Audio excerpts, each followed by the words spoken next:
Hello friends, నేను మీ శ్రీదేవిని. Welcome back to recipe box Telugu channel. మరొక మంచి రెసిపీతో నేను మీ ముందుకు వచ్చేసానండి. ఈరోజు నేను మీకు చేపల పులుసుని టేస్టీగా ఏ విధంగా ప్రిపేర్ చేసుకోవాలో చూపించబోతున్నాను. ఈ చేపల పులుసు అనేది ప్రాంతాన్ని బట్టి ఒక్కొక్కరు ఒక్కొక్క రీతిగా చేస్తూ ఉంటారు. మరి నా స్టైల్లో చేపల పులుసుని ఏ విధంగా ప్రిపేర్ చేస్తానో మరి ఈరోజు నేను చూపించబోతున్నాను.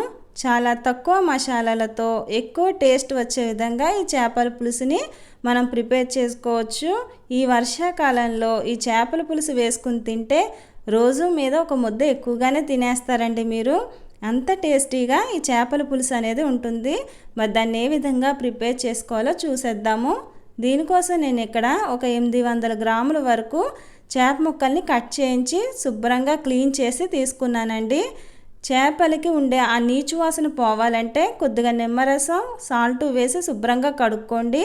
అప్పుడు ఆ నీచు వాసన అనేది పోతుంది. అలాగే ఒక 3 ఉల్లిపాయల్ని చిన్న చిన్న ముక్కలుగా కట్ చేసి తీసుకున్నాను. ఒక టమాటాని కూడా మనం తీసుకోవాలి. 5-6 పచ్చిమిరపకాయలు పొడుగ్గా కట్ చేసి తీసుకోవాలి. 15 వరకు వెల్లుల్లిపాయ రెబ్బలు తీసుకోవాలి. 2 స్పూన్లు ధనియాలు, 1 స్పూను జీరాని తీసుకోవాలి. ఇప్పుడు చేప ముక్కలకి మనం 1 స్పూను సాల్ట్, 1 స్పూను కారం వేసి చేప ముక్కలకి ఇదంతా బాగా పట్టే విధంగా మొత్తం అంతా మనం చక్కగా పట్టించాలండి. చేప ముక్కలకి ఇలా పట్టించడం వల్ల చేప ముక్కలకి ఉప్పు కారం బాగా పడతాయి. ఇలా పట్టించిన ముక్కలను ఒక 15 నిమిషాల పాటు పక్కన పెట్టి ఉంచుకోవాలి మనం. ఈలోపు కూరని ప్రాసెస్ ఏ విధంగా చేసుకోవాలో చూద్దాము. ముందుగా మిక్సీ జార్ తీసుకుని దాంట్లోనికి మసాలాని ప్రిపేర్ చేసుకుందామండి. ఇక్కడ ధనియాలు జీలకర్రని వేసుకుని మూత పెట్టేసుకుని ఒకసారి మనం గ్రైండ్ చేసేసుకుందాము. ఈ విధంగా గ్రైండ్ అయిన తర్వాత వెల్లుల్లిపాయలను కూడా యాడ్ చేసుకుని మరొకసారి గ్రైండ్ చేసేసుకుందామండి. రెండూ కలిపి ఒకేసారి గ్రైండ్ చేస్తే ఈ ధనియాలు అనేవి సరిగ్గా నలగవండి. అందుకు మనం విడివిడిగా గ్రైండ్ చేసుకోవాలి. ఈ మసాలా అనేది మనం ఒక బౌల్లోకి తీసేసుకుందాము. మీరు కూడా ఒకసారి ఈ విధంగా ట్రై చేసి చూడండి, మీకు కూడా తప్పకుండా నచ్చుతుంది. అదే మిక్సీ జార్లో ఒక టమాటాను కూడా మనం ముక్కలుగా కట్ చేసి ఇందులోకి వేసేసుకుందాము. దీన్ని కూడా మిక్సీ పట్టేసుకుని ప్యూరీని రెడీ చేసుకోవాలి. ఈ ప్యూరీని ఒక బౌల్లోకి తీసేసుకుందాం. మనం కూర రెడీ చేసుకోవడం కోసం ముందుగా స్టవ్ వెలిగించుకుని పాన్ పెట్టుకుని పాన్ హీట్ ఎక్కిన తర్వాత అందులోకి మనం ఆయిల్ని యాడ్ చేసుకోవాలి. చేపల కూరకి కొద్దిగా ఆయిల్ అనేది ఎక్కువగానే పడుతుందండి. అప్పుడే చేపల కూర కూడా టేస్ట్గా ఉంటుంది, చూడడానికి కూడా చాలా కలర్ఫుల్గా కనిపిస్తుంది మనకి. ఇప్పుడు దీనిలోనికి సన్నగా తరిగిన ఉల్లిపాయలను యాడ్ చేసేసుకుందాము. పచ్చిమిరపకాయలు కూడా వేసేసుకుని ఒకసారి ఇదంతా కూడా మనం కలిపేసుకుందాము. దీంట్లో సాల్ట్ను కూడా వేసేసుకోవాలి. సాల్ట్ కొద్దిగా చూసుకుని వేసుకోండి, ఆల్రెడీ మనం చేప ముక్కలకి వేసుకున్నాం కదా.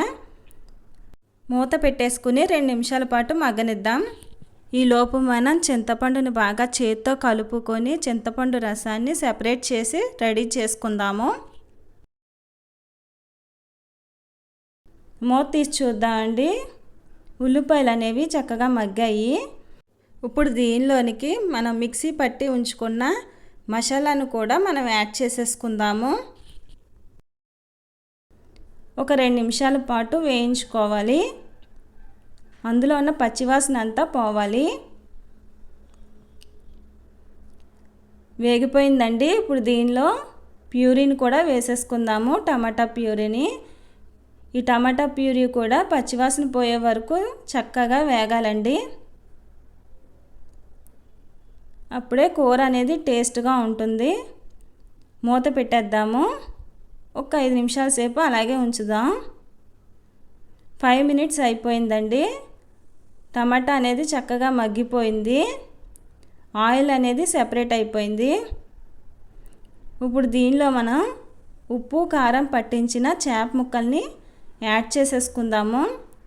వేసుకునేటప్పుడు జాగ్రత్తగా వేసుకోండి. ఇలా వేసుకుని ఒక 2 నిమిషాల సేపు అలాగే ఉంచేసి ఇప్పుడు దీనిలో మనం చింతపండు రసాన్ని ఇందులోకి యాడ్ చేసేసుకోవాలండి. ఈ టైంలో మంట అనేది కొంచెం హై ఫ్లేమ్లోనే పెట్టుకోండి. దీనిలో కొద్దిగా కారాన్ని అలాగే టేస్ట్కి తగినంత సాల్ట్ని చూసుకుని అడ్జస్ట్ చేసి వేసుకోండి.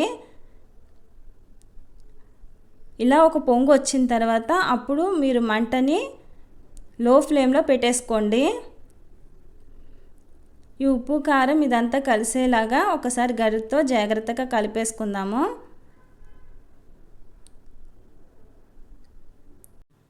ఇప్పుడు మూత పెట్టేసుకొని 10 నిమిషాల సేపు కూరని ఉడకనిద్దాము.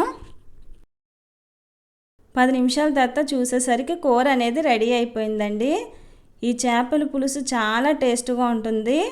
దీంట్లోకి ఇప్పుడు మనం కట్ చేసి పెట్టుకున్న కొత్తిమీరని కూడా వేసుకోండి.